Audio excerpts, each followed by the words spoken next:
আপোনালোকে বাৰু গম পায়নে নাপায় যে আমাৰ গৌৰৱ গগৈও কিন্তু খুদা বস্তু নহয় আৰু খুদা বস্তু নহয় কাৰণে যেতিয়া তেওঁ প্ৰদেশ কংগ্ৰেছৰ সভাপতি হ'ল তেতিয়াই পুৰণি বিজেপিৰ মাজত হাহাকাৰ পৰিস্থিতি সৃষ্টি হৈ গ'ল।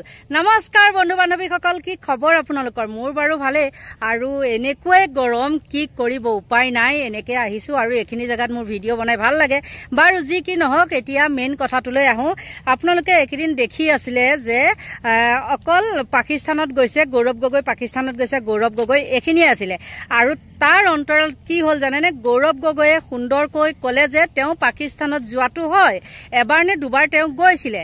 আৰু গৈছিলে কিয়? তেওঁ যিহেতু সেইটো সময়ত সাংসদ হোৱাই নাছিলে আৰু ৰাজনীতিলৈ যিহেতু তেওঁ অহা নাছিলে। আৰু সেই সময়ত কিন্তু এতিয়া যোনজন আমাৰ মুখ্যমন্ত্ৰীয়ে হৈছৈ লগাই আছে যে গৌৰৱ গগৈ গৈছিলে পাকিস্তানত গৈছিলে, তেওঁ কেনেকৈ জানিলে জানে?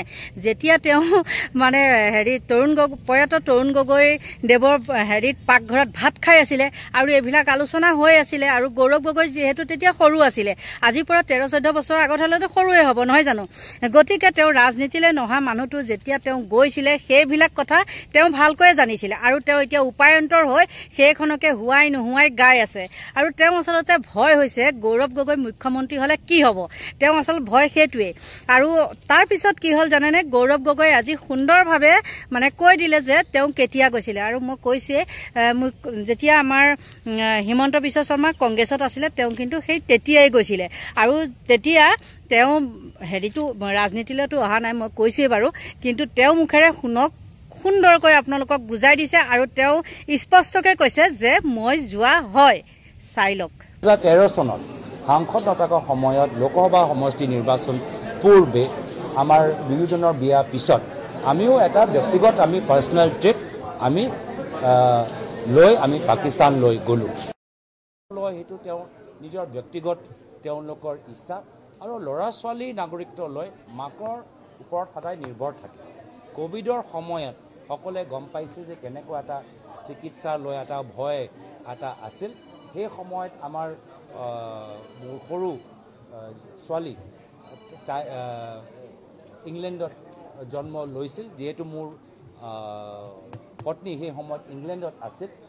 আৰু যিহেতু তেওঁ মোৰ শহুৰ দেউতা তেওঁ নিজৰ কোভিডৰ পৰা আক্ৰান্ত হৈ আছিল। আৰু সেই সময়ত কোভিডৰ সেই স্থিতি চাই যদিও মোৰ পুত্ৰৰ সেই সময়ত নিশ্চয় দেখিলে নহয়নে?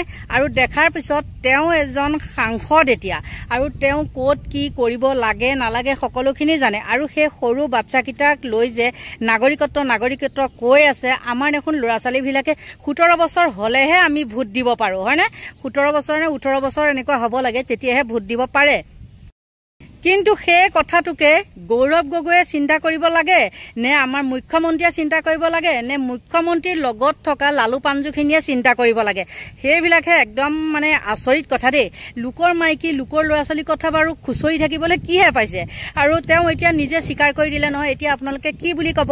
আৰু শেষত কি হ'ল জানানে? যেতিয়াই মানে আমাৰ গৌৰৱ গগৈয়ে কৈ দিলে যে মই যোৱা হয়, এনেকুৱা ইমান বছৰৰ আগত গৈছিলোঁ, তাৰপিছত কিন্তু যোৱাই নাই। আৰু তেওঁ পত্নীয়ে যিহেতু তাত চাকৰি কৰিছিলে, আৰু সেইবিলাক হ'ল বিয়া নোহোৱা আগৰ কথা দেই, তেওঁ বিয়া নোহোৱা আগৰ কথা, তেতিয়া গৈছিলে বাৰু, হৈছিলে বেলেগ কথা সেইটো।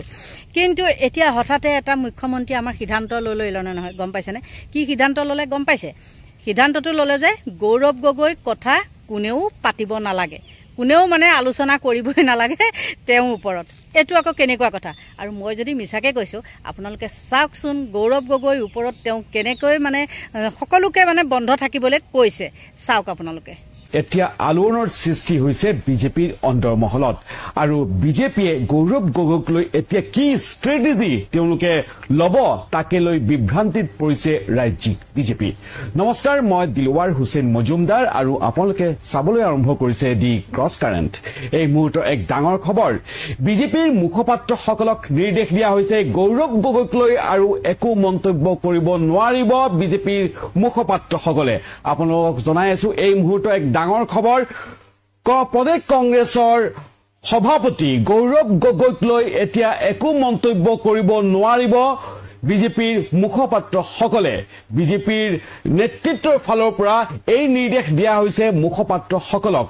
কালিৰ দিনটোত AICC ফালৰ পৰা গৌৰৱ গগৈক প্ৰদেশ কংগ্ৰেছৰ সভাপতি হিচাপে নিযুক্তি দিয়া হৈছিল আৰু তাৰ পাছত দেখা পোৱা গৈছিল গৌৰৱ গগৈক কেৱল ৰাজনৈতিক শিষ্টাচাৰ হিচাপে বহুতে অভিনন্দন জনোৱাৰ বিপৰীতে গৌৰৱ গগৈক লৈ ৰাজ্যিক বিজেপিৰ একাংশ নেতাই চুকা সমালোচনা আৰম্ভ কৰিছিল গৌৰৱ গগৈ লৈ AICC বিবৃতি প্ৰকাশ পোৱাৰ পাছতে এক দুৰ্ভাগ্যজনক ঘটনা বুলি মন্তব্য কৰিছিল কেন্দ্ৰীয় মন্ত্ৰী পবিত্ৰ মাৰ্ঘেৰিটাই আৰু তাৰ খন্তেক পাছতে আহিছিল মুখ্যমন্ত্ৰী ডক্টৰ হিমন্ত বিশ্ব শৰ্মাৰ মন্তব্য মুখ্যমন্ত্ৰী ডক্টৰ হিমন্ত বিশ্ব শৰ্মাই কৈছিল যে গৌৰৱ গগৈ প্ৰদেশ কংগ্ৰেছৰ নিযুক্তি দিয়াক লৈ কংগ্ৰেছৰ সৈতে গৌৰৱ গগৈও ডুবিব 2024 বিধানসভা নিৰ্বাচনত তাৎক্ষণিকভাৱে সেই প্ৰতিক্ৰিয়া দেখা পোৱা গৈছিল বিজেপিৰ শীৰ্ষ নেতাসকলৰ মাজত আৰু তাৰ পাছত দেখা পোৱা গৈছিল যে বিজেপিৰ অন্দৰমহলত এক প্ৰকাৰ প্ৰতিক্ৰিয়া সৃষ্টি হৈছে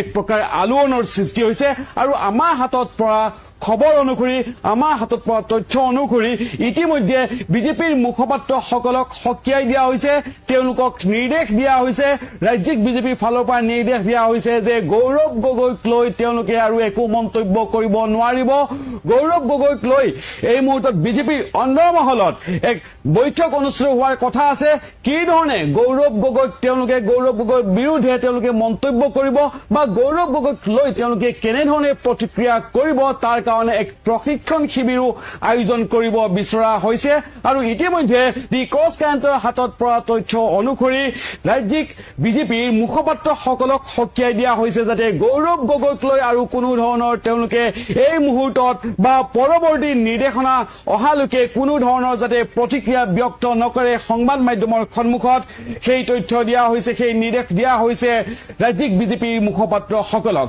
বিগত সময়ছোৱাত দেখা পোৱা গৈছিল গৌৰৱ গগৈ সৈতে পাকিস্তানৰ এক লিংক স্থাপনৰ চেষ্টা চলাই আছিল বিজেপিয়ে মুখ্যমন্ত্ৰী ডক্টৰ হিমন্ত বিশ্ব শৰ্মাই গৌৰৱ গগৈৰ বিৰুদ্ধে কেইবাটাও বিস্ফোৰক অভিযোগ দাঙি ধৰিছিল মুখ্যমন্ত্ৰী ডক্টৰ হিমন্ত বিশ্ব শৰ্মাই পোনপটীয়াভাৱে গৌৰৱ গগৈ পাকিস্তানৰ ISR সৈতে সম্পৰ্ক স্থাপন কৰিব বিচাৰিছিল প্ৰথমবাৰ দেখা পোৱা গৈছিল যে প্ৰথম অৱস্থাত গৌৰৱ গগৈয়ে কোনো বিশেষ প্ৰতিক্ৰিয়া দিয়া নাছিল কিন্তু পৰৱৰ্তী সময়ত গৌৰৱ গগৈ আক্ৰমণাত্মক হৈ উঠিল আৰু মুখ্যমন্ত্ৰী ডক্টৰ হিমন্ত বিশ্ব শৰ্মাৰ প্ৰতিটো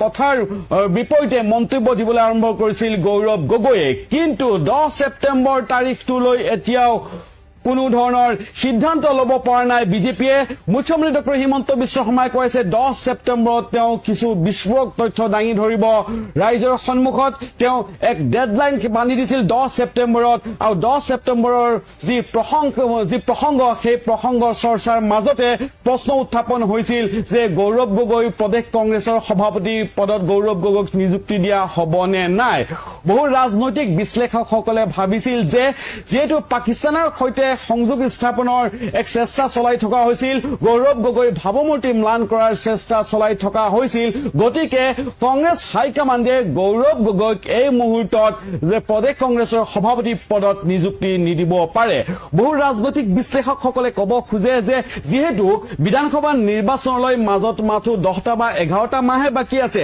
তেনে সময়ত যদি আৰু কেইটামান মাহ পাৰ হৈ যায় তেতিয়াহ'লে কংগ্ৰেছৰ হাতত কোনো বিকল্প ব্যৱস্থা নাথাকিব কংগ্ৰেছ সাজু হ'ব নোৱাৰিব 24 বিধানসভা নিৰ্বাচনৰ বাবে গতিকে মুখ্যমন্ত্ৰী ডক্টৰ হিমন্ত বিশ্ব শৰ্মাই 10 ছেপ্টেম্বৰ তাৰিখটো ডেডলাইন দিয়াৰ আগৰ আন এটা কাৰণ বুলি বহু ৰাজনৈতিক বিশ্লেষকসকলে ক'ব খোজে কিন্তু AICC ফালৰ পৰা গৌৰৱ গগৈক ইতিমধ্যে যেহেতু প্ৰদেশ কংগ্ৰেছৰ সভাপতি পদত নিযুক্ত কৰা হৈছে আৰু তাকে লৈ নিযুক্তিৰ দিনটোতে দেখা পোৱা গৈছিল আক্ৰমণাত্মক হৈ উঠিছিল মুখ্যমন্ত্ৰী ডক্টৰ হিমন্ত বিশ্ব শৰ্মাকে আদি কৰি প্ৰদেশ বিজেপি ৰাজ্যিক বিজেপিৰ বহু নেতা বিষয়াসকল আক্ৰমণাত্মক হৈ উঠিছিল কিন্তু সামাজিক মাধ্যমত ব্যাপকভাৱে গৌৰৱ গগৈৰ পক্ষত বতাহ বলা দেখা পাই ইতিমধ্যে ৰাজ্যিক বিজেপিৰ নেতৃত্বই নিৰ্দেশনা দিছে মুখপাত্ৰসকলক যে এতিয়া আৰু কোনেও গৌৰৱ গগৈৰ বিৰুদ্ধে কোনো মন্তব্য দিব নোৱাৰিব সংবাদ মাধ্যমৰ সন্মুখত গৌৰৱ গগৈৰ প্ৰসংগত লৈ ইতিমধ্যে আলোচনা হ'ব বৈঠক অনুষ্ঠিত হ'ব মুখপাত্ৰসকলৰ মাজত বৈঠক অনুষ্ঠিত হ'ব আৰু পৰৱৰ্তী নিৰ্দেশনা নিদিয়ালৈকে বা ৰাজ্যিক বিজেপিৰ ফালৰ পৰা পৰৱৰ্তী নিৰ্দেশনা অহালৈকে গৌৰৱ গগৈৰ সন্দৰ্ভত কোনো মুখপাত্ৰই সংবাদ মাধ্যমৰ সন্মুখত কোনো এটা শব্দ ক'ব নোৱাৰিব বুলি ইতিমধ্যে নিৰ্দেশ দিয়া হৈছে।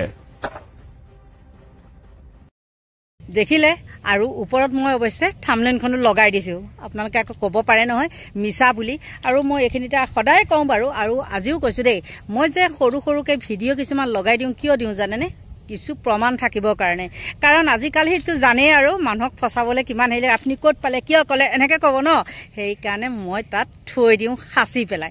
এইখিনিয়ে আছিলে ভিডিঅ'টো, আৰুনো কিমান কি ক'ম, এইখিনিয়ে। আৰু সকলোকে ভগৱানে ভালে কুশলে ৰাখক। আৰু মোৰ ভিডিঅ'টো ইমানতে সামৰণি মাৰিছোঁ। Bye bye.